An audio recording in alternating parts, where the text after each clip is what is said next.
আসসালামু আলাইকুম রহমতুল্লাহ।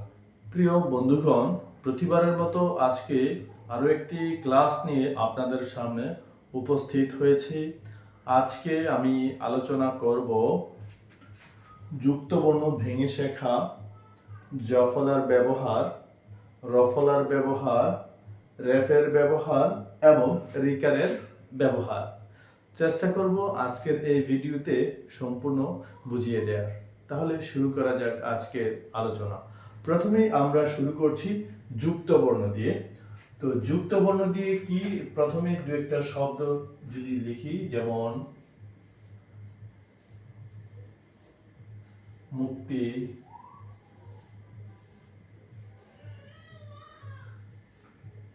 যুক্তি, তারপরে এই দুইটা আপাতত দিলাম, মুক্তি, যুক্তি,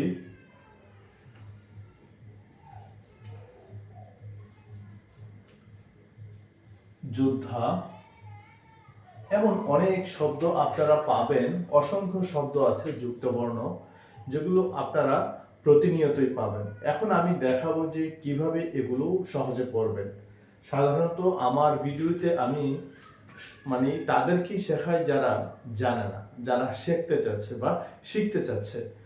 আর যারা এক্সপার্ট হয়ে গিয়েছেন, যারা রিডিং পড়তে পারেন, আমি তাদের জন্য ভিডিও মেক করি না। আমি মেক করি তাদের জন্য যারা পারে না, তারা শিখবে। তাদের শেখাটাকে আমি সহজ করে দেওয়ার চেষ্টা করছি। আমি এখানে প্রো লেভেল বা অন্য চেয়ার অ্যাডভান্স লেভেলের কোনো ক্লাস নিচ্ছি না। আমি শুধু ক্লাস নিচ্ছি তাদের জন্য যারা নতুন শিখতে চাচ্ছে, তাদের জন্য এই ক্লাসগুলো। তো তাহলে দেখা যাক কি হয়। এই শব্দ হচ্ছে মুক্তি। তো এটা কিভাবে পড়বেন দেখুন। প্রথমে ময়স্কার মু, এরপরে ক, তৈরিষ্কার তি, মুক্তি। আমরা যখন এই বর্ণগুলো এইভাবে ভেঙে ভেঙে পড়ব, আমরা খুব সহজে পড়ব। তারপরে প্রথম অক্ষরটা লিখে ফেলবো, প্রথম অক্ষর বলতে প্রথম বর্ণটি লিখে ফেলবো। তারপরে সেই আগের মতনই ক, তৈরিষ্কার তি। যখন যুক্ত বর্ণের মধ্যে এইখানে একার থাকুক অথবা রসিকার থাকুক অথবা আকার থাকুক, যাই থাকুক, আমরা কিন্তু পরের বর্ণটার জন্য ওই চিহ্নটা ব্যবহার করব। যেমন এরকম হচ্ছে মুক্তি, যুক্তি। এখানে যদি আবার আমরা এখানে পড়ি, প্রথমটা লিখে ফেলবো, তারপরে যোগ ধগা ধা, যোদ্ধা। ঠিক এভাবেই আমরা পড়ব। যেমন আমরা যদি আবার পড়ি,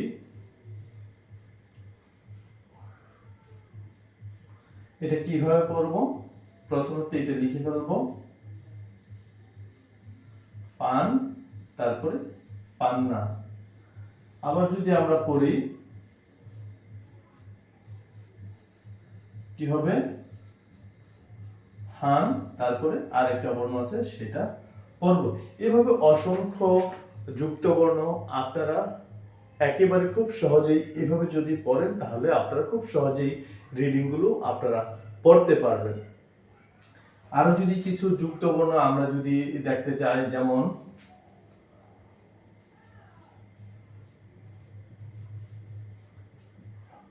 তাহলে এটা কি হয়, পন, ড, তারপরে আর কি কি দেওয়া যায়,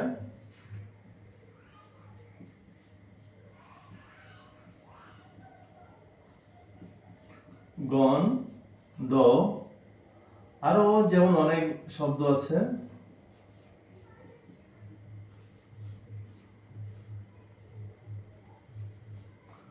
ভন্ড,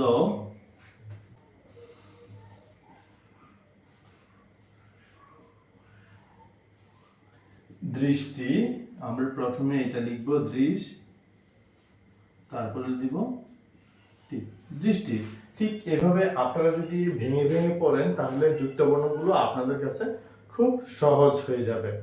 আরেকটা যুক্ত বর্ণ আছে, খুবই বিপজ্জনক, খুবই পরিচিত একটা যুক্ত বর্ণ। এটা হচ্ছে এই যুক্ত বর্ণ, এটা কিন্তু আমাদেরকে সরাসরি বর্ণ হিসেবে পড়ানো হয়, এটা পড়ানো হয় ক্ষীয়।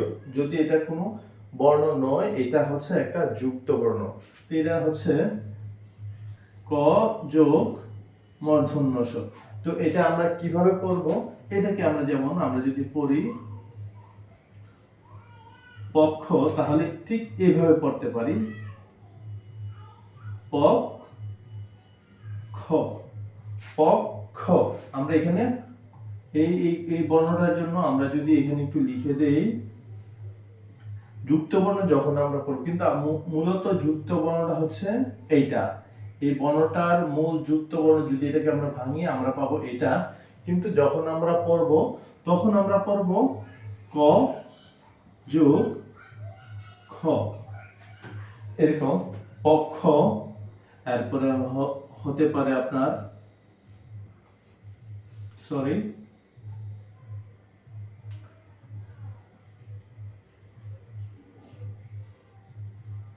হতে পারে দক্ষ। ঠিক এভাবে যদি আপনারা ভেঙে ভেঙে পড়েন, আমার মনে হয় যুক্ত বর্ণ যে শব্দগুলো আছে সেগুলো খুব সহজেই পড়তে পারবেন।